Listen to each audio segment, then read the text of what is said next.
নমস্কাৰ টাইমেটৰ দৰ্শকলৈ আহিছো এই মুহূৰ্তৰ এটা গুৰুত্বপূৰ্ণ খবৰ আৰু এছআই পৰীক্ষাৰ প্ৰশ্ন কাকত ফাদিল সন্দৰ্ভত ইতিমধ্যে ন তথ্য পোহৰলৈ আহিছে আৰু বিজেপি নেতা দিবন ডেকাৰ যি তেওঁৰ কোম্পানীতে ইতিমধ্যে যি ছপা হৈছিল বুলি ওলাইছিল প্ৰশ্ন কাকত আৰু সেই সন্দৰ্ভত তেওঁ ইতিমধ্যে স্পষ্টীকৰণ প্ৰদান কৰিছে সোশ্যাল মিডিয়া ফেসবুকৰ মাধ্যমেৰে তেওঁ ইতিমধ্যে স্পষ্টীকৰণ প্ৰদান কৰিছে আৰু লগতে উল্লেখ কৰিছে বহুকেইগৰাকী অসম আৰক্ষীৰ শীৰ্ষ বিষয়া এই ঘটনাৰ সৈতে প্ৰশ্ন কাকত ফাদিলৰ ঘটনাৰ সৈতে জড়িত বুলি উল্লেখ কৰিছে আৰু গুপ্ত হত্যাৰ সৈতে জড়িত ব্যক্তিও এই প্ৰশ্ন কাকত ফাদিল কেলেংকাৰীৰ সৈতে জড়িত বুলি উল্লেখ কৰিছে দিবন ডেকাই আমি টাইমেটৰ দৰ্শকক এই মুহূৰ্তত সেই গুৰুত্বপূৰ্ণ খবৰ জনাব বিচাৰিছো এছআই পৰীক্ষা পতা কোম্পানীৰ লগত জড়িত বিজেপি নেতা দিবন ডেকা নিজে জড়িত হৈ আছিল এই কোম্পানীৰ লগত আৰু প্ৰশ্ন কাকত ফাদিল সন্দৰ্ভত বহুত মানুহ জড়িত আছে বুলি তেওঁ সোশ্যাল মিডিয়া ফেসবুকৰ মাধ্যমেৰে তেওঁ জনাইছে অসম আৰক্ষীৰ বহুকেইজন বিষয়াও জড়িত আছে বুলি উল্লেখ কৰিছে আৰু এনেকুৱা এজন মানুহ আছে যিজনে গুপ্ত হত্যা কৰিছে বুলি উল্লেখ কৰিছে দিবন ডেকা আৰু যাৰ বাবে অসমেৰি বহিৰাজ্যত আছে বিজেপি নেতা দিবন ডেকা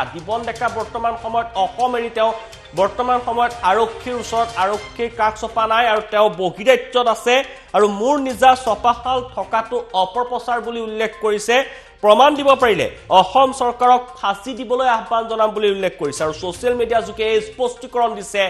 দিবন ডেকাই আমি তেওঁৰ সোশ্যাল মিডিয়াৰ যি পোষ্ট তেওঁ দিছিল আৰু কালি নিশাৰ ভাগত তেওঁ এই সোশ্যাল মিডিয়াত এই পোষ্ট আপলোড কৰিছিল আৰু তেওঁ উল্লেখ কৰিছে যে তেওঁ এই ঘটনাৰ সৈতে জড়িত নহয় বুলি উল্লেখ কৰিছে কিন্তু কিমান দূৰ সঁচা সেয়া এতিয়া আৰক্ষীৰ তদন্ততে পোহৰলৈ আহিব যেহেতু বৰ্তমান সময়তো তেওঁ আৰক্ষীৰ কাষ চপা নাই আৰক্ষীৰ এই তদন্ত প্ৰক্ৰিয়াত সহযোগ কৰা নাই আৰু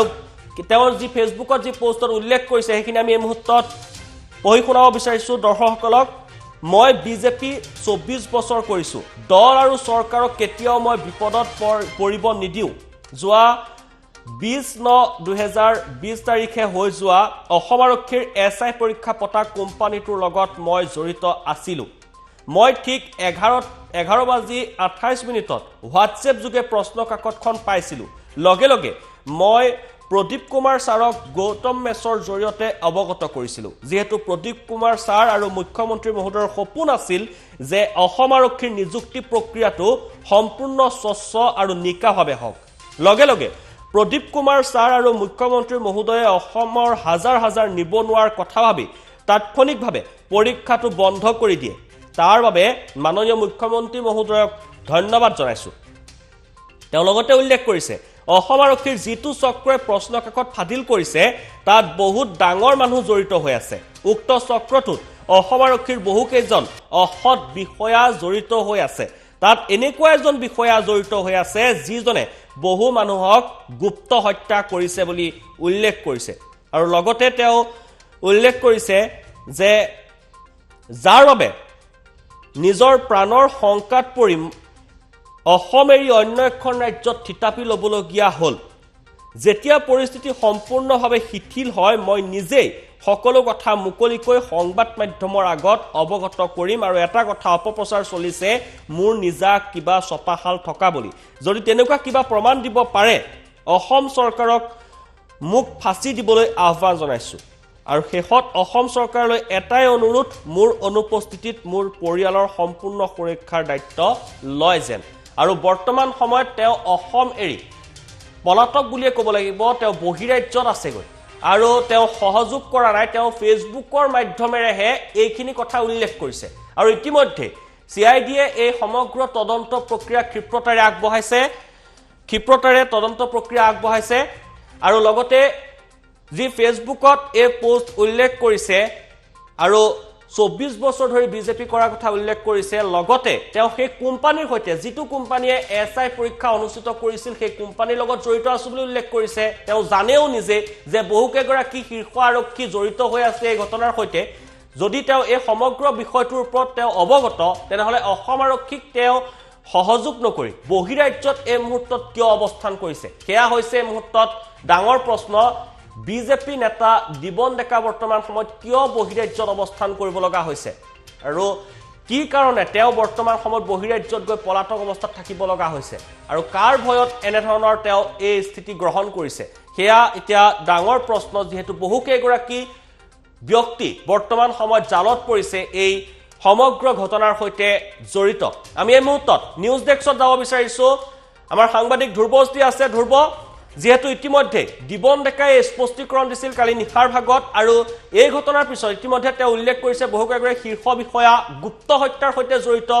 ব্যক্তিও আছে এই ঘটনাৰ সৈতে জড়িত আৰু তেওঁ বৰ্তমান সময় বহিৰাজ্যত অৱস্থান কৰিছে আৰক্ষীক সহযোগ কৰা নাই এই ঘটনাৰ তদন্ত প্ৰক্ৰিয়াত তেওঁ সহযোগ কৰা নাই এই দিবন ডেকাৰ স্থিতিৰ সন্দৰ্ভত আপুনি কি ক'ব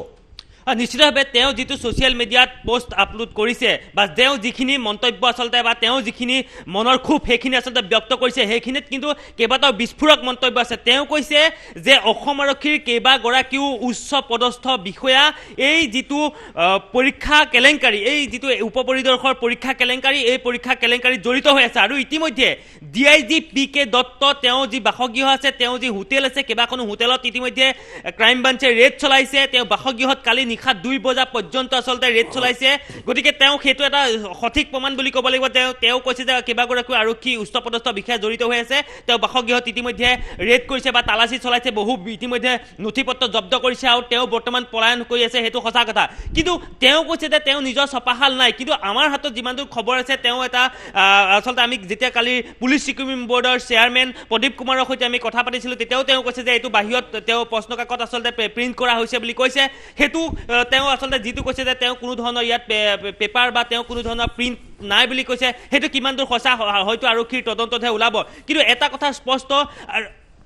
ইতিমধ্যে খবৰ আহি পৰিছে যে এই যেটো সমগ্ৰ ঘটনা সেই সমগ্ৰ ঘটনাত এগৰাকী গুপ্ত হত্যা কৰা ব্যক্তি জড়িত হৈ আছে বুলি কৈছে এইটো এটা বিস্ফোৰক তথ্য সেই গৰাকী কোন ব্যক্তি তেওঁ কিয় তেতিয়াহলে স্পষ্ট কৰি কোৱা নাই যদিহে সোশ্যাল মিডিয়াত তেওঁ দিব কৈছে তেওঁ কিহৰ কাৰণে দিয়া নাই বা তেওঁ বহিৰাজ্যত কিয় থাকিবলগীয়া হৈছে গতিকে এই ক্ষেত্ৰত এই সময়ত আৰক্ষীক সহযোগ কৰাৰ পৰিৱৰ্তে তেওঁ এটা সোশ্যাল মিডিয়াত পোষ্ট আপলোড কৰিলে তেওঁ যিখিনি আসলতে দুখ সেইখিনি সম্পূৰ্ণ হৈ নাযায় তেওঁ যেহেতু প্ৰশ্নকাকতখন তেওঁ প্ৰথমতে পাইছো বুলি অৱগত কৰিছে যে তেওঁ হোৱাটছআপত পালে তেওঁলৈ কোনে গতিকে এইটো এটা বিষয় এই বিষয়টো এটা ৰহস্যজনক বিষয় বুলি ক'ব লাগিব কাৰণ তেওঁৰ হাতত এই পুস্তু কেনেকৈ আহিলে গতিকে বেলেগৰ হাততো যাব পাৰিলে হয় আৰক্ষীৰ হাততো যাব পাৰিলে হয় বা বিভিন্ন জনতাৰ ওচৰতো যাব পাৰিলে হয় তেওঁ ওচৰলৈ কেনেকৈ আহিলে এইটো এটা প্ৰশ্ন গুৰুত্বপূৰ্ণ প্ৰশ্ন বুলি ক'ব লাগিব তেওঁ এই সময়ত আসলতে আৰক্ষীক সহযোগ কৰিব লাগিছে তেওঁ এই তাৰ পৰিৱৰ্তে কৈছে তেওঁ ঘৰৰ যিসমূহ পৰিয়াল আছে তেওঁক ৰক্ষণাবেক্ষণ দিব লাগে তেওঁ সহযোগ কৰাৰ পৰিৱৰ্তে তেওঁ বহিৰাজ্যত স্থাপি লৈছে কেতিয়া তেওঁ কৈছে যে এই পৰিস্থিতি খাম কাটিলে কেতিয়া তেওঁ আৰক্ষীক সহযোগ কৰিব ইতিমধ্যে কেবাগৰাকীও ব্যক্তিক অসম আৰক্ষীয়ে গ্ৰেপ্তাৰ কৰিছে ক্ৰাইম ব্ৰাঞ্চে অপৰাধ অনুসন্ধান শাখাই ইতিমধ্যে গ্ৰেপ্তাৰ কৰিছে নিশা 2 বজা পৰ্যন্ত বাসগৃহত ঘেৰাও কৰিছে বা বাসগৃহত তালাচী চলাইছে যিসমূহ আসলতে হোটেল আছে সেই কেবাখনো ভিআইপি হোটেলত ইতিমধ্যে এই যেটো গোটেই বিষয়টোক লৈ পেলাই তালাচী চলিছে কালিও আমি গৈছিলো থ্যাংক ইউ লজত আসলতে কেনেধৰণে নিশা 19 ছেপ্টেম্বৰৰ নিশা আসলতে কেনেধৰণে এই গোটেই পৰীক্ষাৰ প্ৰশ্নকাকত এইসমূহ আসলতে তেওঁলোকে ফাদিল বা তেওঁলোকক কেনেধৰণে শিকাইছিলে বোৰ্ড আছে আমাৰ হাতত সেই বোৰ্ডখন দেখুৱাইছো গতিকে সম্পূৰ্ণ এটা আসলতে অতি পইচা খটাৰ কৌশলৰ বিনিময়ত 50 গৰাকীকৈ শিক্ষাৰ্থীক মাতি আনি আসলতে তেওঁলোকক তাক শিকাইছিলে যে পৰীক্ষা ইমানেই নাজানে যে আসলতে তেওঁলোকে পৰীক্ষাৰ প্ৰশ্নকাকত বা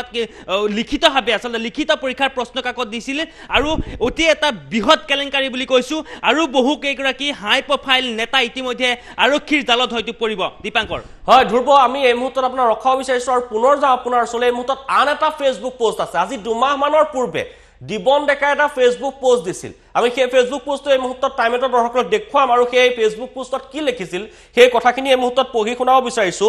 অতি সোনকালে 15 জুলাইত তেওঁ এই ফেচবুক পোষ্ট দিছিল তেওঁ নিজৰ ফেচবুক